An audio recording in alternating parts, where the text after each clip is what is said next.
Hi everyone, Tim the Plane Man here, and welcome back to Gee Bee Sportster Model E edition. And this is all about the tail plane. This is all about the back end of the plane. It does not look nice. It's actually it's not glued, just done a dry fit. And I discovered something quite, as far as I can see, quite problematic. So right here is where the elevator attaches to the horizontal stabilizer, and if you can see what's going on here, just try and pop it open while you're watching here. There's a piece of wire, and this is here, have a look at the other side of the plane for a second, and you can see that there's a wire here, and it's a very thick, very solid piece of steel. And that wire is what's going to hold that tail plane together. And slide this out. So watch how this works. See how that comes out? Basically, that wire slots in through a little slot on here. And this piece of wire here basically feeds into the back of the tail plane there. And this is really the key part. Look how thick that is, right? Sure, that's a nice thick piece of balsa there, but because there's a slot for the wire, the amount of balsa on each side, maybe a millimeter, I don't know, a 1/16 of an inch, something like that, not much. And that's all there is holding that piece of wire into the elevator here. That's ridiculous. That's just going to tear out under a little bit of stress.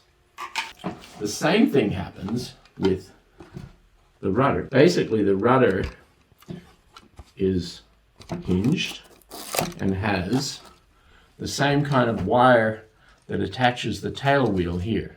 So there's a steel plate that gets screwed onto the bottom of the plane to hold that rudder from wiggling from side to side.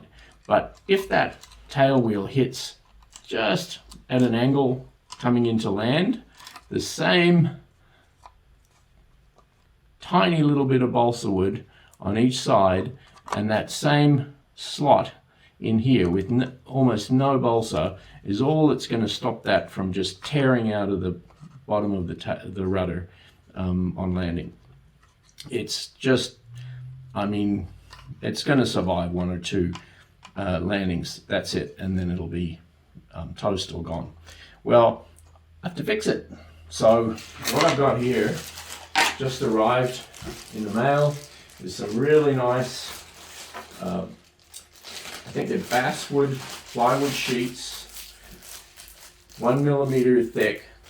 And what my plan is, what I'm going to do is I'm actually going to put one of these, I'll cut a nice piece on each, and basically mount them on each side of the rudder over here like this, and I'll mount another one on each side of just the tail plane there, basically to provide a lot of strength. It really needs a lot of strength. That is just, it's ridiculous. So this is what I'm going to do to fix it. See, we have here, this is the one of the elevators. So as you can see in here, there's that little slot where this piece of wire slides in, and basically I've cut out a whole section here out of the covering, because what I'm going to do is I'm going to take this piece of plywood. This is a 1 millimeter plywood, and it's basswood, I think. It's a hardwood. I actually found this by accident because I thought I was ordering balsa sheets. On Amazon they had a thing saying, oh, balsa sheets, 10 balsa sheets, 1 millimeter thick, and I thought that was great, and I ordered it, and it wasn't, and it was plywood, and it was basswood. But actually these basswood sheets have turned out to be incredibly useful for things like this, for adding strength. So the whole idea will be that what I do is I take that piece of plywood and glue it here, if I glue it here so that it basically strengthens that area where the wire runs along the edge here of the elevator all the way up to where the bend comes in. And that bend, that's, I don't know, maybe 2 centimeters, that goes in here. So that would actually fold in here like that. And like I said, if, you know, that's just balsa there. If on the elevator, if there was a lot of stress on the elevator, that piece of wood is just that wire is just going to tear through the balsa wood. So I'm going to brace it here with this on both sides, and if I do that, then I basically got an incredibly strong piece of this bass plywood that will both hold the wire from bending this way and also give it plenty of strength for when the elevator is trying to make the plane go up and down. So we shall see. Hopefully, you know, I mean, look, I could be wrong, but I'm feeling pretty confident that this is a good idea. So, and as far as I can see, it won't hurt. So what we're going to do now, it's really simple, is basically just take good old CA glue. In this case, I've got just LePage super glue. And what I'll do is I'll pretty much, as Cliff Harvey says, bathe the balsa wood. I call it soak. If you soak balsa, what I've also noticed for building some balsa models is that if you really want to get strength out of your balsa wood, literally soak the balsa wood in CA and let it soak in. Let it literally, the CA glue soaks into the balsa wood. It makes it incredibly strong. Now it doesn't soak in too well in a plywood, but it'll soak into that balsa. So I basically spread a nice liberal covering of CA super glue on both sides, and then I'm going to glue it down right to the edge there.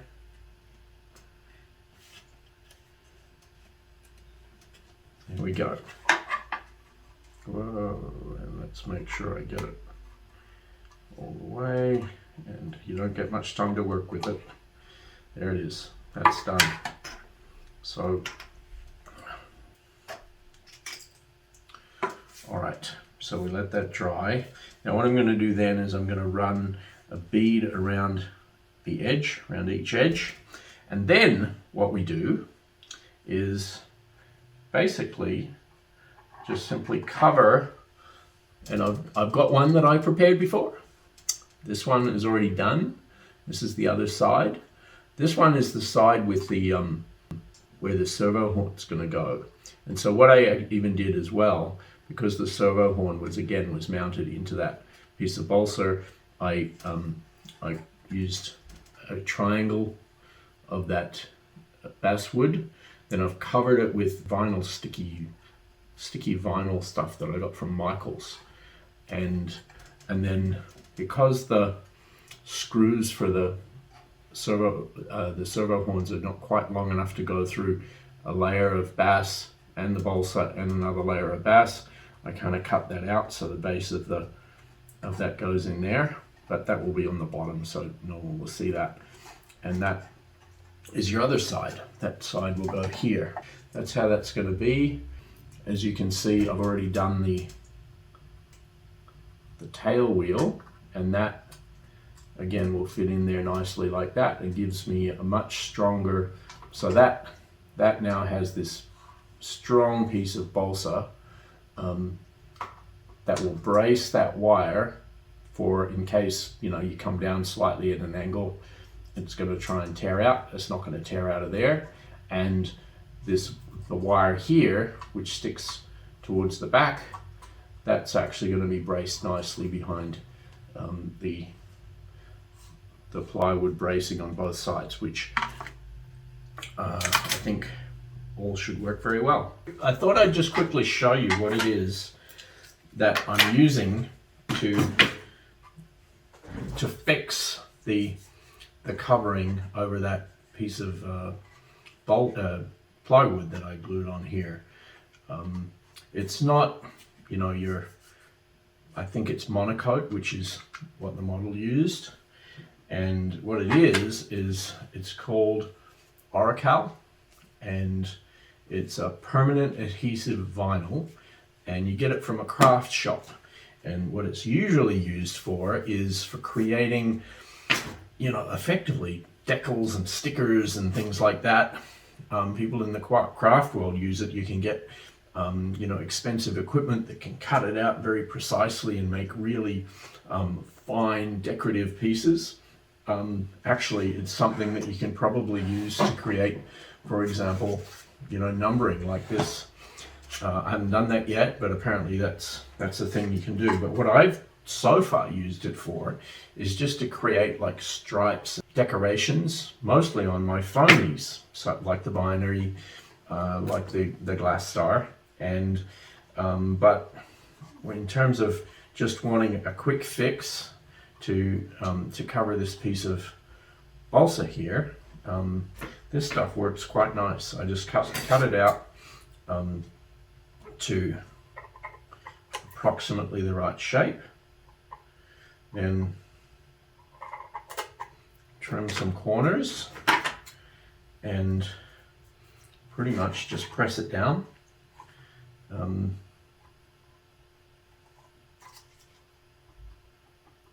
Around the edges.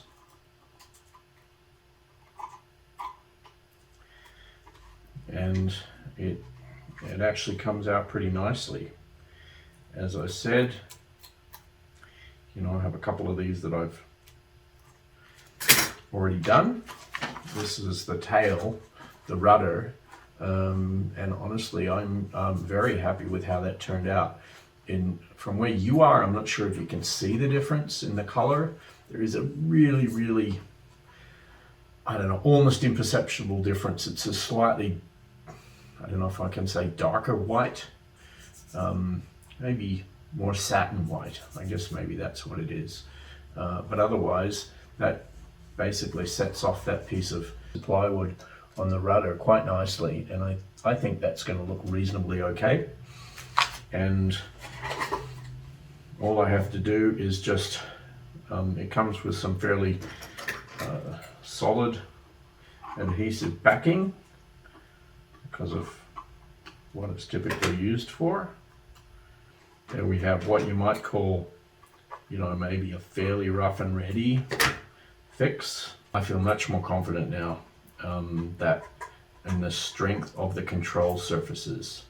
You know, I've got some fairly powerful digital Metal Gear servos that I've put into the plane that are going to be able to push that plane around fairly aggressively. Looking forward to some loops and rolls. In the simulator, can be done. So hopefully this will mean the physical plane can actually survive a little bit of stress as well. So there we go. That's basically the finished product. Pretty much ready now for the next step. What had to happen was that I had to get the elevators glued onto those two wires that I showed you, and that is with epoxy. So the 5-minute epoxy goes on, the wires go in, and then you've got 5 minutes, because in 5 minutes you have to get both elevators in, the wires in solid, then you have to get the 3 CA hinges lined up with the elevator in on both sides, and then you have to make sure that both sides of those elevators are actually lined up level. So you glue your CA, you know, it's super glue, it glows and it dries pretty quick. And then you have to basically hold these elevators just to make sure, line them up so that they're both the same. And you have to get the CA part done, 1, 2, 3, 1, 2, 3, 6 CA hinges before the epoxy cures, so that you've got time to then sort of straighten it. And now everything is drying. I pretty much, you know, I do have a moving surfaces here. Don't want to move it too much, but that's glued in. I'm not totally happy with it. I do have one little dribble of CA that went across the top of the elevator. If you don't look too close, you won't be able to see it, but I'll know it's there. I'll always know that's there. And actually, I don't know, I think maybe I'm being a little picky, but I have a slightly larger gap between the horizontal fin and the elevator on this side, a slightly bigger gap than I have on this side. This one is actually pretty perfect. I think that's exactly right. And this one, it gets slightly wider as it goes out. But, well, it's C8, so and there's no fixing it now. That's how it's going to be. While that was all happening, the CA on the rudder was busy 5-minute drying. It's a little tacky, but it's basically dry.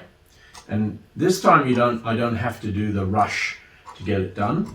So I can basically line it up how it needs to be and make sure that it's right. There's I think I showed you this before, there's a metal bracket at the base of the tail fin that will bolt on to the bottom of the fuselage, just under there, and give me that nice solid fix at the bottom. So there's 3 CA, so-called CA hinges here, if I can find the slot. I've done this a couple of times, so I know that it's fine. And I do have to be a little careful of that down the bottom, because that epoxy is actually just still a little tacky. Now let me refer to the manual. It's actually kind of exciting. It's really so close to being basically ready to bolt the 2 servo horns on and have a fully functional tailplane, because the servos are already mounted. The servo rods were pre-installed in the plane, and yeah, this is so close to being ready to go. So here's the main event. I have the elevator. It's all good, and it's dried. I've dry fitted the rudder on and lined it up so that if I get my little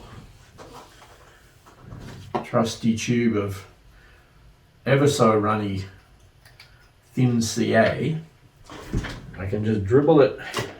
Now what I think I'm going to do is I'm going to do the this side first, and then to this side. There we go. Now the next trick is don't touch. Wow. Okay, we have action here. This is so awesome. Okay, so that is, let's say, done.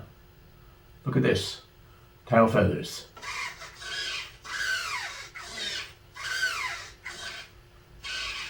With the tail wheel. I don't know if you can see that there, but there's the tail wheel. It's a steerable tail wheel and strengthened, steerable, and hopefully not going to break off. So pretty happy with that. And let's just switch the servo tester onto the other lead coming out the front here. And let's see what we have now.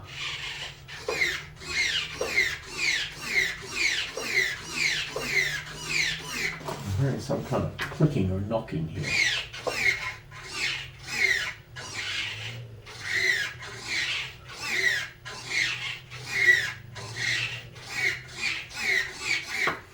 But wow, that's Listen to those servos. They are really nice. That's they're digital servos, metal geared, and they just feel like, I don't know, like the Terminator. That is really strong. You know, I could probably, should I do it? I can pick up the whole plane with that. Right, if I hold that, lifts the whole plane up. That's just, and without batting an eye, just so nice. There we go, centered, perfectly straight.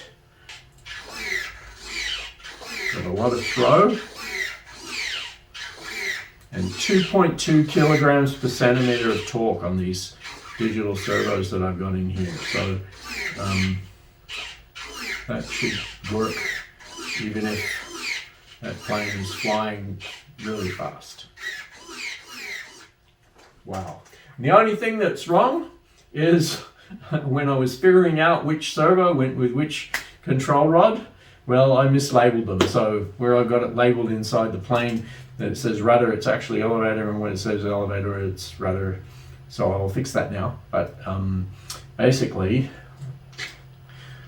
yeah, there we go. That's just perfect. Gee Bee Sportster E, tail feathers, tailplane, empennage, safe, secure, strong, fixed.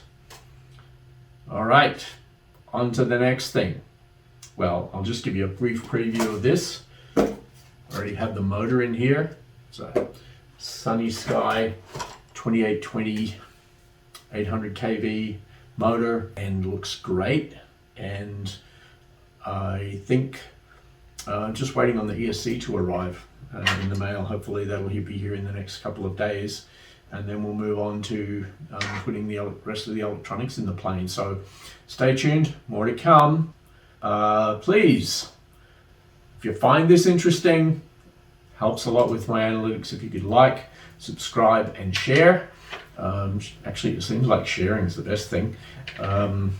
It's really, I'm really enjoying this. I'm really enjoying putting this plane together. It's a lot of fun and a little stressful, but yeah, I really like it. It's a beautiful plane. Tim the Plane Man, over and out.